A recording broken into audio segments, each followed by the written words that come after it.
Assalamualaikum warahmatullahi wabarakatuh. Alhamdulillahirabbil alamin wa bihi nasta'inu ala umuri dunya waddin wassalatu wassalamu ala asrofil anbiya'i wal mursalin wa ala alihi wa sahbihi ajma'in. Asyhadu an la ilaha illallah wa asyhadu anna Muhammadan abduhu wa rasuluh. Allahumma salli ala sayyidina Muhammadin ibni Abdillah wa ala alihi wa sahbihi wa mawala. Alhamdulillah, segala puji bagi Allah yang telah mentakdirkan kita untuk selalu bermujtama, berkumpul di tempat yang penuh berkah ini, insyaallah, dalam rangka untuk mendoakan keluarga besar kita yang sudah wafat, karena setiap malam Jumat itu kita tidak hanya mendoakan keluarga besar sahibul bait, tapi kita mendoakan keluarga besar kita semua yang hadir dalam pengajian majelis ini. Salawat dan salamullah senantiasa kita aturkan kepada baginda kita Nabi besar Muhammad sallallahu alaihi wasallam. Beliaulah yang telah berjuang tentang agama Islam di muka bumi ini, sehingga agama Islam sampai sekarang menjadi agama yang ad-dinul haq, menjadi agama yang terus kokoh di bumi ini. Bapak-bapak hadirin yang dirahmati Allah Subhanahu wa taala, sekarang sudah tanggal 11 ya, besok tanggal 12 Juni. Karena 4 hari lagi kita akan memasuki tahun baru Islam. Tahun baru Islam 1448 itu. Sebelumnya 47 ya, 48. Alhamdulillah, karena kita dihadapkan dalam kehidupan kita dihadapkan dengan 2 kalender yang berbeda. Ada kalender Masehi dan ada kalender Hijriah. Ini berbeda sejarah. Kalau kalender Masehi tentunya lebih jauh dibandingkan dengan kalender Hijriah. Kalau kalender Hijriah itu diadakan sejak zamannya Khalifah Umar bin Khattab. Baru Khalifah Umar bin Khattab baru ada penanggalan Hijriah. Tapi sebelumnya sudah ada Masehi. Tapi sejarahnya berbeda. Kalau Masehi itu identiknya berdasarkan lahirnya apa namanya itu? Lahirnya orang non-muslim, Yesus Kristus. Itu berdasarkan itu. Tapi kalau Hijriah itu sesuai dengan dimulainya dengan hijrahnya Nabi besar Muhammad sallallahu alaihi wasallam. Kenapa dibilang tahun Hijriah? Karena itu. Karena hitungannya dimulai dari hijrah Nabi dari Mekah ke Madinah. Walaupun ketika penentuan itu berbeda pendapat. Ada yang mengatakan, Ali bin Abi Thalib mengatakan, kenapa tidak ngambil di saat Nabi Muhammad dilahirkan. Ada yang menyampaikan kenapa tidak dimulai dari bulan dari Isra Mi'raj, ketika Nabi besar Muhammad SAW mendapatkan perintah salat dari Allah.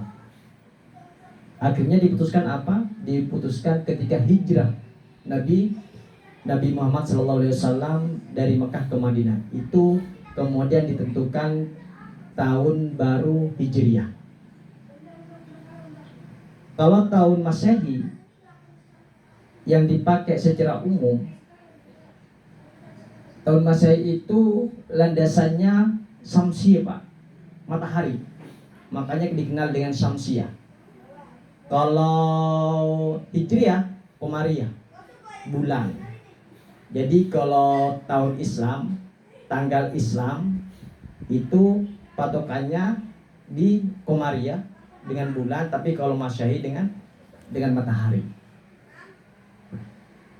Berapa jumlah harinya? Beda.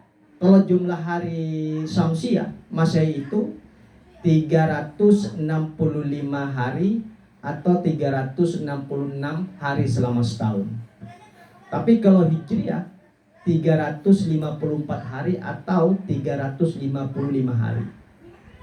Kalau Masehi ada 28 hari dalam sebulan, sampai ada yang 31 hari dalam sebulan.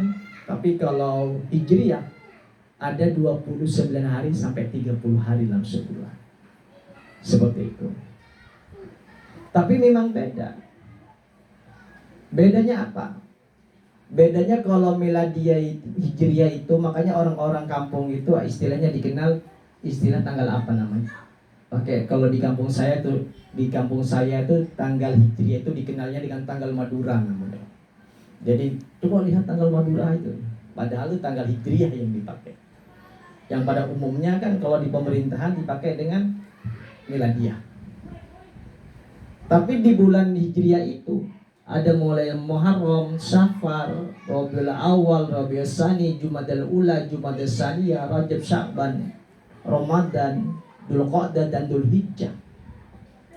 Itu ada puasa-puasa yang disunahkan di situ. Di setiap bulannya. Beda dengan Masehi. Kalau Masehi itu kan puasanya mengikuti tahun bulan Hijriah itu Ramadan. Tapi kalau di Hijriah itu puasa dalam sebulan itu Senin dan Kamis. Itu puasa Senin, puasa sunnah. Senin dan Kamis. Kenapa harus puasa Senin dan Kamis, disunahkan puasa Senin dan Kamis? Karena puasa Senin dan Kamis itu turfa'ul amal. Apa turfa'ul amal itu? Diangkat, Pak. Semua rapot kita itu, aktivitas kita selama sepekan itu, setiap hari Senin dan Kamis itu dilaporkan oleh kata Rasulullah. Saya itu kenapa Senin Kamis saya puasa? Karena Senin Kamis itu diangkatlah amal perbuatan kita, dilaporkan kepada Allah. Selain bulan Sya'ban. Kalau bulan Sya'ban setahun kan. Kalau itu mingguan, Senin dan Kamis. Makanya di situ saya berpuasa. Selain berpuasa, Senin dan Kamis, kebetulan Senin itu adalah hari kelahiranku. Hari kelahiranku. Makanya saya berpuasa hari Senin. Itu kata Rasulullah. Jadi hari Senin dan Kamis, selain Senin itu hari kelahiran saya, Senin dan Kamis itu turfa'ul amal, dilaporkan semua amal-amal umat kepada Allah. Itu Senin dan Kamis. Kemudian ada puasa Ayyamul Bid 13, 14, 15. Tapi kalau di Masehi tidak berlaku. Kalau kita mau puasa Ayyamul Bid atau dikenal dengan puasa putih. Tapi puasa putih di sini bukan puasa kejawen ya, bukan. Kenapa dibilang puasa putih? Itu ada kaitannya dengan Nabi Adam ketika diturunkan ke bumi. Jadi Nabi Adam ketika diturunkan ke bumi itu dalam keadaan gosong, hitam, kemudian diperintahkan, diwahyukan oleh Allah apa? Untuk puasa tanggal 13, 14, 15. Ketika puasa pertama, Nabi Adam dalam keadaan putihan. Terus tanggal 14 puasa agak lebih putih lagi, sehingga yang gosong sampai hilang. Itu 13, 14, 15. Itu puasa Ayyamul Bid. Biasanya kalau orang-orang pakai udah 13, 14, 15. Di lain sisi untuk menjaga kesehatan kita, di lain sisi untuk mendetok tubuh kita. Makanya kalau orang yang sunnah itu Senin, Kamis puasa, 13, 14, 15 itu puasa. Itu yang dikenal puasa Ayyamul Bid. Itu. Kenapa dibilang puasa Ayyamul Bid 13, 14, 15 dan dikenal dengan puasa putih? Kata istilahnya itu puasa putih. Karena itu bersamaan dengan bulan, Pak. Tanggal 13, 14, 15 itu bulan terang. Makanya kalau orang dulu itu Kalau orang dulu ingin melihat ini tanggal berapa, kalau dulu kan tidak ada kalender. Orang dulu tuh hebat, lihat bulan. Sekarang tanggal 15. Mana itu bulannya terang banget sekarang, tanggal 15. Kayak gitu. Kayak gitu kan orang dulu. Kalau orang dulu lihat jam tuh pakai bayang-bayangan badan kita. Sekarang jam berapa lihat. Sekarang masih ini. Kalau katanya kalau badan kita lurus dengan bayang-bayang kita udah masuk siang dan sebagainya. Itu orang dulu. Karena orang dulu kan kalau nggak ada jam itu. Dulu jadikan patokan waktu kalau ada pesawat lewat. Pesawat, itu sudah jam 7. Untuk pesawat sudah lewat. Ada yang seperti itu. Ini tentang perbedaan tanggal Masehi dengan tanggal Hijriah yang sebentar lagi kita lakukan. Dan juga tradisi-tradisi di bulan Muharram, di bulan 1 Muharram dengan di bulan 1 Januari itu beda banget, Pak.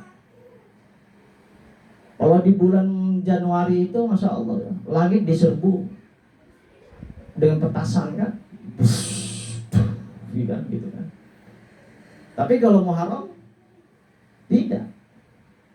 Walaupun ada mungkin 1-2, tapi tidak seheboh ketika kita menyambut tahun baru Masehi. Coba kalau sudah malam tahun baru, Masya Allah itu di Taman Pancasila itu, kan petasannya luar biasa, berapa juta yang dia keluarkan hanya sebatas untuk merayakan itu. Tapi kalau Hijriah tidak. Mungkin kalau Hijriah banyak lembaga-lembaga pendidikan, musola, masjid-masjid mengadakan pawai kan, pakai obor. Padahal orang dulu itu pakai obor karena dia nggak ada lampu, makanya dia pakai obor. Tapi sekarang sudah tetap menjadi tradisi. Walaupun lampu sudah ada, tetap pakai obor. Sebagai apa? Dia sebagai bentuk rasa optimis. Tapi pada realitanya kadang-kadang bulan Hijriah itu tidak dipakai oleh kita. Tidak dipakai. Saya tahu tanggal kelahiran saya Masehinya. Coba tanyakan tanggal Islamnya kapan. Saya nggak tahu juga. Tanggal kapan? Tahun berapa lahir? Tahun 2000 sekian. Terus ininya Hijriahnya nggak mungkin tahu. Makanya apa? Kalau kita tidak tahu, mungkin anak-anak kita harus tahu. Jadi kita sebagai orang tua tulis, anak kita lahirnya kapan? Ini tahun Masehinya, ini tahun Hijriahnya. Tulis. Seperti itu. Anak saya lahir pada saat Januari tahun sekian. Hijriahnya Rabiul Awal tahun sekian. Seperti itu. Itu ya, itu untuk dalam rangka menyambut bulan Hijriah. Sebentar lagi, 4 hari lagi kita sudah masuk 1 Muharram. Memang orang lebih menyadari ketika sudah masuk tahun baru Masehi daripada 1 Muharram. Padahal itu banyak keistimewaan di 1 Muharram. Apalagi nanti di sebelum Muharram PDT dengan tradisi-tradisi daerah masing-masing. Biasanya di setiap momen itu Muharram, nanti orang-orang kampung masak apa, Muharram Safar nanti masak apa. Tradisinya begitu kuat mereka itu dengan tradisi itu. Nanti Safar buat bubur dikasih ke tetangga-tetangga. Itu kalau di saya nggak tahu kalau di tradisi di kampung bapak-bapak semuanya. Itu. Tapi apa? Tapi rezeki itu ada, Masya Allah itu. Rezeki ada. Setiap bulan pasti ada tradisi-tradisi itu. Masa ini, masa itu, diantar-antar ke rumah-rumah. Kalau Maulid Nabi semuanya setiap rumah masak, diantar ke masjid, diantar ke musola, dikasih ke saudara-saudara. Terus seperti itu. Saya sempat berpikir itu di Perumahan Permata bisa nggak seperti ini. Dulu pernah dicoba ketika Maulid Nabi, perayaan Maulid Nabi kita diminta Setiap rumah itu berapa nasi kotak. Hanya sekali berjalan. Setelah itu nggak ada, nggak lagi. Karena memang kita akui, kita memang tidak satu, tapi kita berdatang dari mana-mana. Datang dari mana-mana dengan berbagai adat istiadat yang berbeda. Seperti itu. Ini kita masih belum punya pola itu. Kayak Maulid Nabi, kayak Sofar, kayak Rabiul Tsani, Rabiul Awal dan sebagainya. Kayak acara mungkin yang berjalan cuma satu tradisi yang ada, munggahan. Munggahan kayaknya nampaknya sama semuanya. Tapi kalau ibu-ibu yang punya komunitas banyak, kalau punya 5 komunitas tuh 5 kali munggahan, Pak. Iya. Tuh. Kalau punya 5 komunitas, 5 kali buka bersama, Pak. Kalau punya 5 komunitas, 5 komunitas halal bihalal, Pak. Tidak ada yang punya 5 komunitas, kemudian 5 komunitas sahur bareng, nggak ada. Munggahan, buka bersama, halal bihalal. Halal bihalal tidak hanya cukup di masjid, tidak hanya cukup di musola, tidak hanya cukup di KRT-an, tidak. Mereka masih jalan terus komunitas-komunitas yang lainnya untuk halal bihalal dan sebagainya. Seperti itu. Itu ya, itu tradisi dan kebiasaan yang ada. Mudah-mudahan kita semua terus mengikuti sunnah-sunnah Nabi kita Muhammad Sallallahu Alaihi Wasallam. Mudah-mudahan dalam menyambut 1 Muharram 1448 ini, semoga kita menjadi manusia-manusia yang terus lebih baik. Karena apa? Yaitu mangkana yaumu khairan min amsi fahuwa rabbih. Kita harus menjadi manusia yang lebih baik. Kalau kita sama dengan hari sebelumnya, berarti kita termasuk orang yang rugi. Kalau kita lebih buruk daripada hari kemarin, kita termasuk orang yang celaka. Bapak Ibu yang dirahmati Allah Subhanahu wa taala,